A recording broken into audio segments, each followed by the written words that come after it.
चलिए 22 अप्रैल 2025 हिंदी की test series में आपका स्वागत है।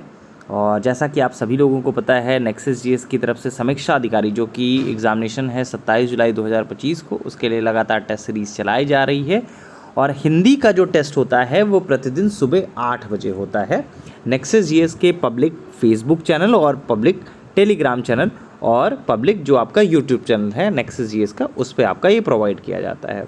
इसका जो पीडीएफ है नेक्सस जीएस का जो पब्लिक टेलीग्राम चैनल है उसमें प्रोवाइड किया जाता है। टेलीग्राम ग्रुप का लिंक इसी वीडियो के डिस्क्रिप्शन बॉक्स में आपको मिल जाएगा। सुबह 8 बजे ये सीरीज़ स्टार्ट की जाती है और नेक्सस जीएस की तरफ से दो चीज़ें आपकी स्टार्ट हैं जो चल रही हैं वर्तमान में।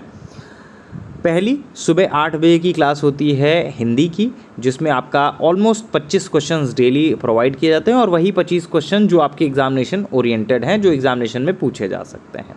ठीक है। और शाम को 6 बजे करंट अफेयर्स का टेस्ट होता है। वो आप अगर तैयार कर ले गए वो सीरीज़, तो मुझे नहीं लगता है कि करंट अफेयर्स का एक भी प्रश्न आपसे बाहर जाएगा। चलिए शुरुआत कर देते हैं। मधुप किसका पर्यायवाची है? तो मधुप जो है वो आपका भंवरे का पर्यायवाची है। भंवरे का अगर दूसरे पर्यायवाची के बारे में बात करें तो अली हो गया, भृंग हो गया, मधुराज हो गया, मधुबक्षी हो गया, सटपथ, ये सारे के सारे भंवरे के हैं। देवग्रह किसका पर्यायवाची है? तो देवग्रह जो पर्यायवाची होता है वो मंदिर का होता है। मंदिर के और पर्यायवाची में आए हम लोग, देवालय होगा, देवस्थान होगा। गर्व किसका पर्यायवाची है? तो गर्व जो पर्यायवाची होता है वो मद का होता है। मद का मतलब होता है अहंकार। अहंकार, दंभ, गर्व, अभिमान, ये सभी मद के अर्थ में आते हैं। तो मानसिक उन्नति या घमंड कह सकते हैं इसको। भेख किसका पर्यायवाची है? तो भेख जो है वो आपका मेढक का होता है। भेख का दादुर, मंडूक, ये सब मेढक के पर्यायवाची हैं।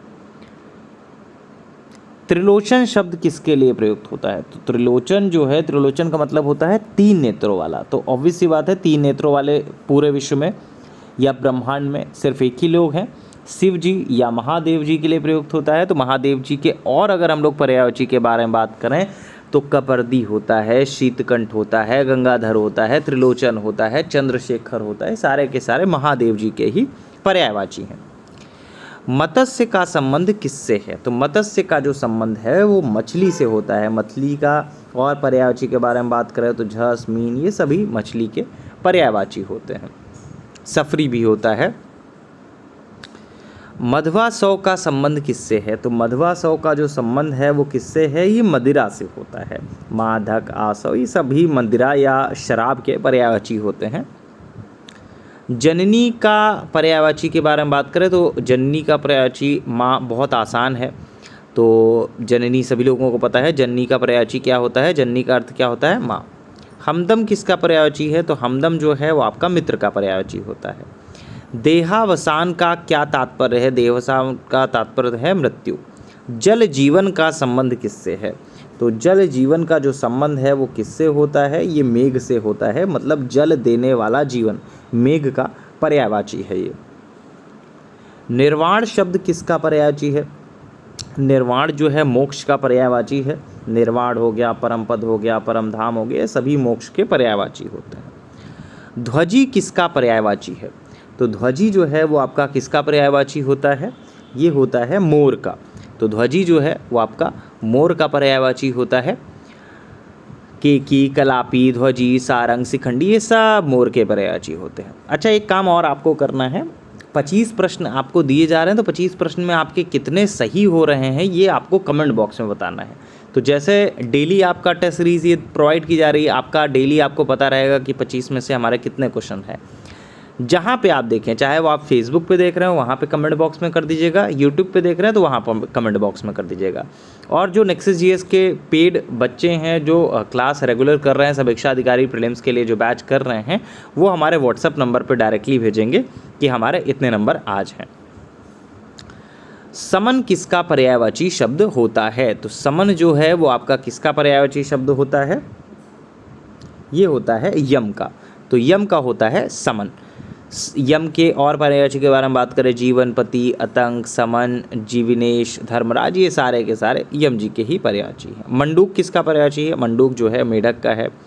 कपर्दी के बारे में बात करें तो कपर्दी अभी मैंने बताया भी कि कपर्दी किसका पर्यायवाची है। उम्मीद है सभी लोगों को याद होगा। कपर्दी जो है, कपर्दी का मतलब होता है जटा वाला। तो अब आई थिंक सभी लोगों को समझ में आ चुका होगा कि जटा वाले कौन हैं। जटा वाले जो हैं वो आपका शिव जी हैं। झस शब्द किसका है? अभी हम लोगों ने बात की थी, जब हम लोगों ने मछली के पर्यायवाची के बारे में बात किया, तो मछली शब्द का ही मतलब झस भी होता है। मतारी शब्द का उपयोग किसके लिए होता है? तो मतारी शब्द का उपयोग किसके लिए होता है? माँ के लिए। सखा का समानार्थी शब्द क्या है? सखा का जो समानार्थी शब्द है वो आपका मित्र है। प्रणांत, प्रणांत का जो प्रयोग किया जाता है वो मृत्यु के लिए किया जाता है। प्रणांत किसका पर्यायवाची है? मृत्यु क्या है। वारिधर किसका पर्यायवाची है? तो वारिधर जो है वो आपका मेघ का पर्यायवाची है। परम पद शब्द का प्रयोग किसके लिए होता है? तो परम पद शब्द का जो प्रयोग होता है वो किसके लिए होता है? बहुत आसान है, आप लोग बता सकते हैं, कमेंट बॉक्स में बता सकते हैं। परम पद जो है वो आपका मोक्ष का होता है, मतलब अंतिम अवस्था। परम पद का मतलब होता है अंतिम अवस्था, ये मोक्ष के लिए प्रयुक्त होता है। कलापी शब्द किसके लिए प्रयुक्त होता है? तो कलापी जो है वो कलाप मतलब पंख वाला, यानी मोर के लिए प्रयुक्त होता है। आतंक शब्द का तात्पर्य क्या होता है? तो आतंक शब्द का जो तात्पर्य है वो आपका अंत करने वाला, मतलब यम का पर्यायवाची है। दिवंगत शब्द किसके लिए प्रयुक्त होता है? दिवंगत का मतलब होता है जो इस संसार से जा चुका है, मतलब मृत व्यक्ति, उसके लिए प्रयुक्त होता है।